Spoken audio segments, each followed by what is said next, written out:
صباح الخير، ازيكم؟ حلم كل ام ان البيبي ينام. مش بس عشان احنا ننام، على فكرة نوم الاطفال بيساعد جدا على النمو بتاعهم. بيساعد على التطور الحركي، التطور الذهني واللفظي. يعني بيتكلموا اسرع، بيبقوا اذكى، وبيتواصلوا مع الناس احسن لما بيرتاحوا كويس. وعلى فكرة النوم كويس بيأثر على المناعة بشكل كبير جدا جدا. فاحنا عايزين ولاد تاكل اكل يشبعها بالليل وتنام بقى وتريحنا.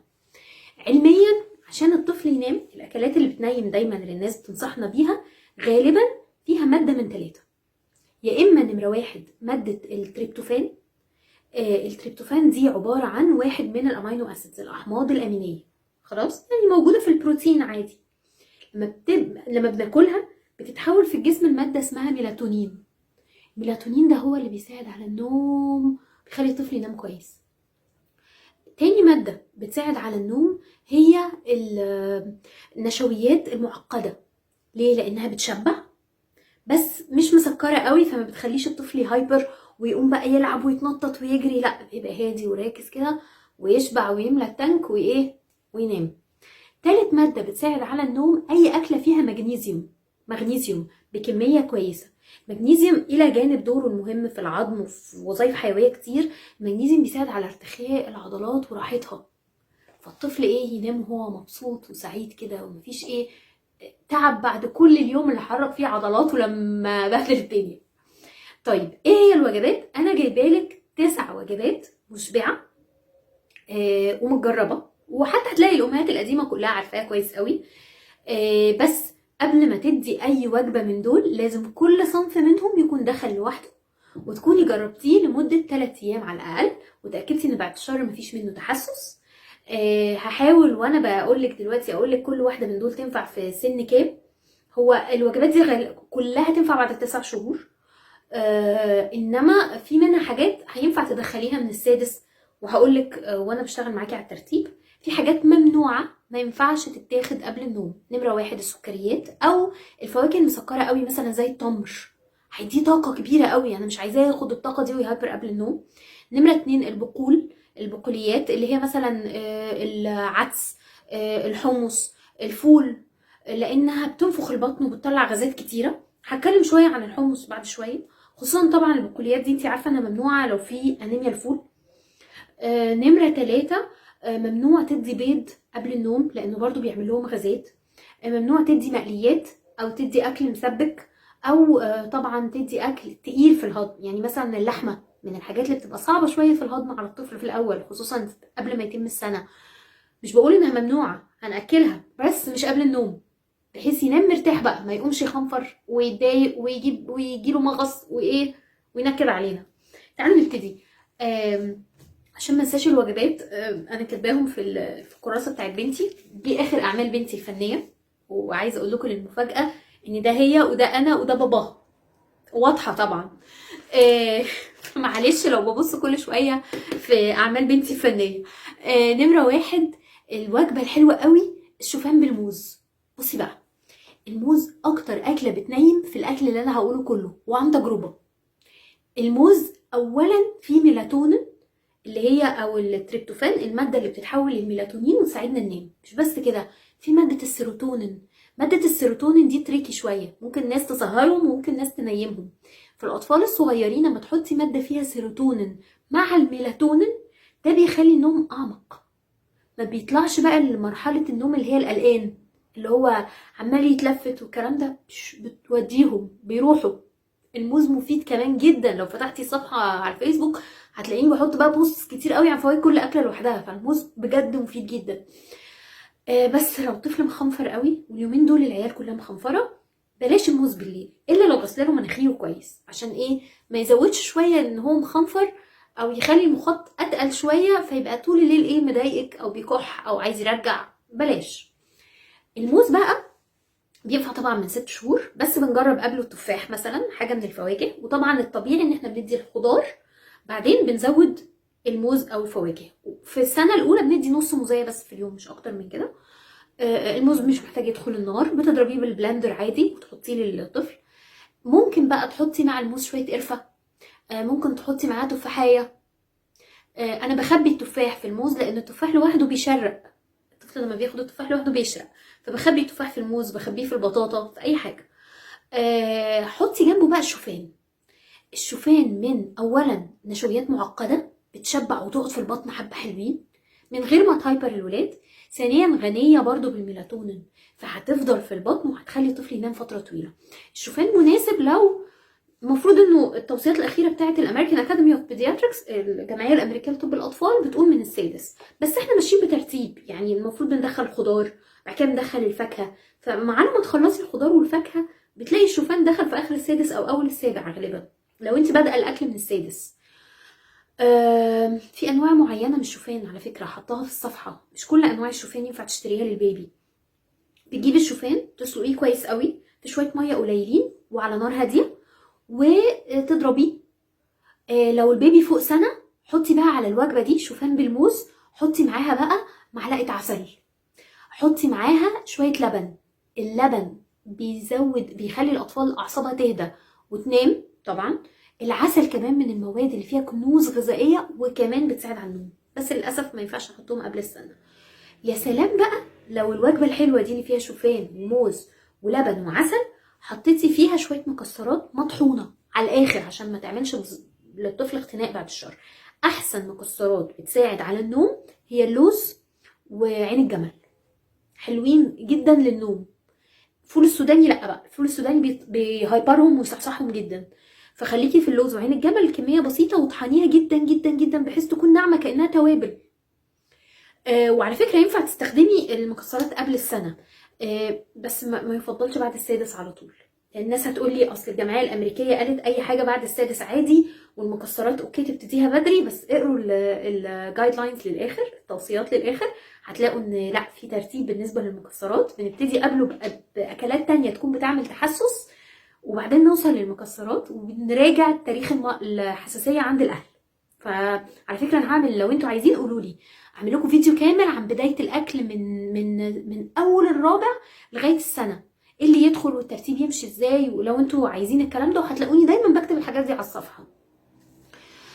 وهحط لك لينك بوست موجوده على الصفحه بتاعت فيسبوك، لو انت لسه في الاول خالص تاكلي كام معلقه، الوجبه تدي كام وجبه في اليوم، تضربي الاكل لانهي قوام، وهكذا.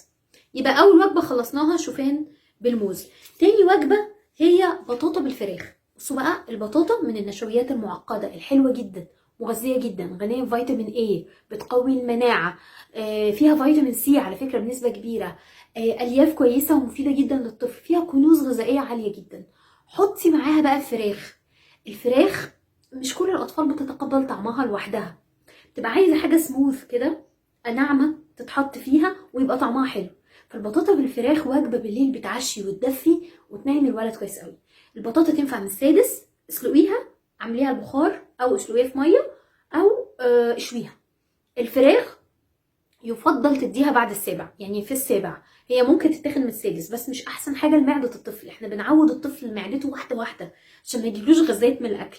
فعلى ما تخلصي الخضار والفاكهه والزبادي وصفار البيض يجي دور الفراخ وكبد الفراخ، فبتلاقي نفسك على السابع او الثامن بتدي الفراخ.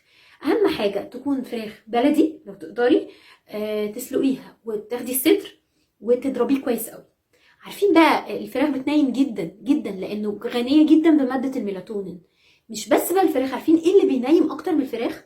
صدور الرومي التركي. لو جبتي الصدور بتاعه الرومي وسلقتيها، مغذيه جدا جدا للاطفال، بس احنا مش متعودين ناكلها كتير، وغنيه جدا بالميلاتونين، بتنيم اكتر من الفراخ. طيب ده تاني وجبه. تالت وجبه القرع. احلى فاكهه تدخليها وتنيم الطفل، او اسالي اي ام.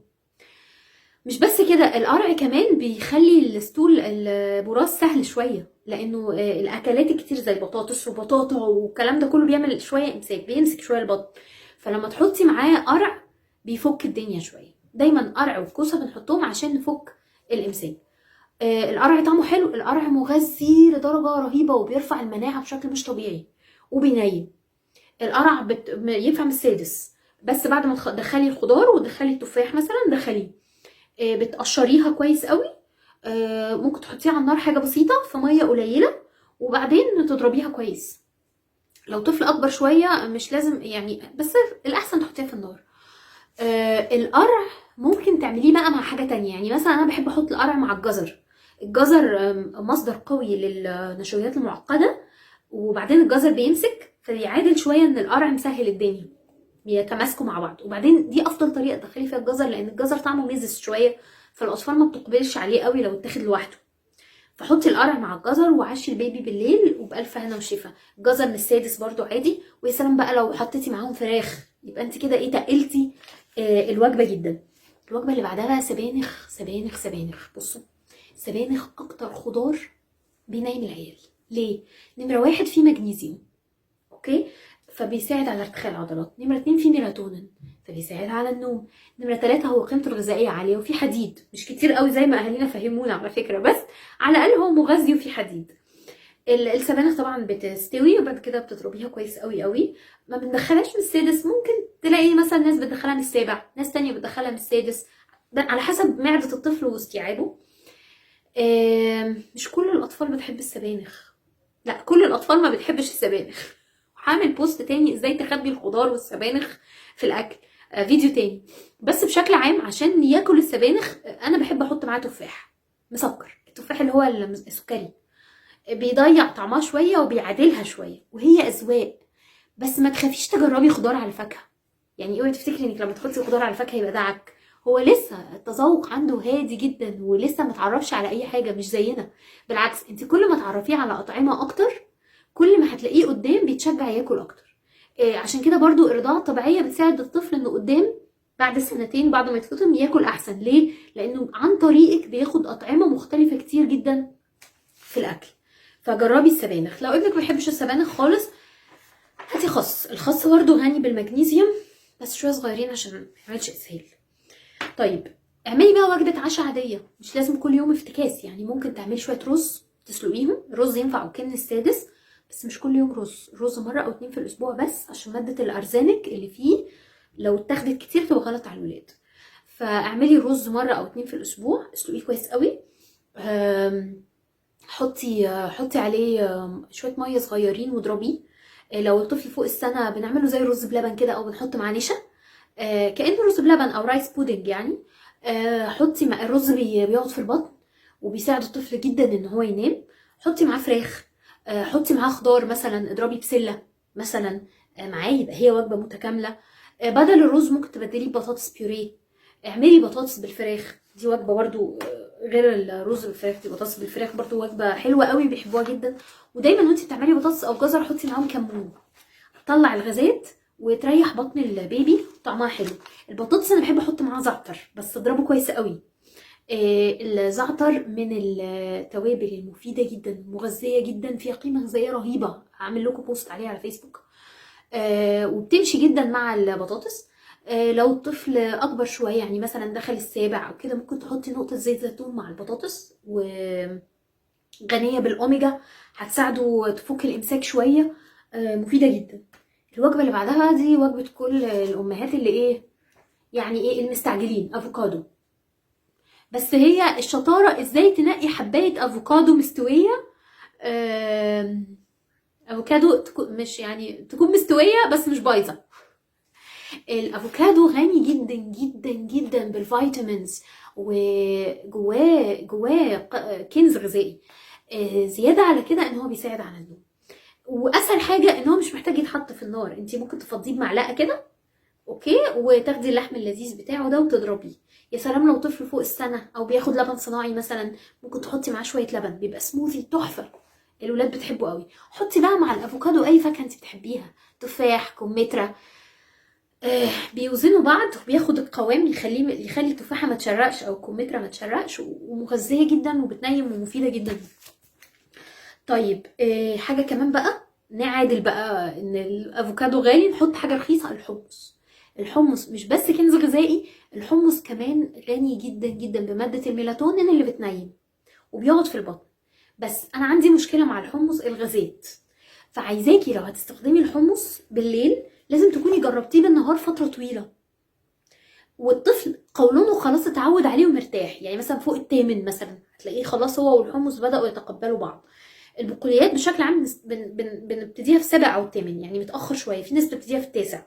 لو طفل عنده حساسية أنيميا الفول أو الصبيان بالذات ممكن نأجل عندهم شوية البقول.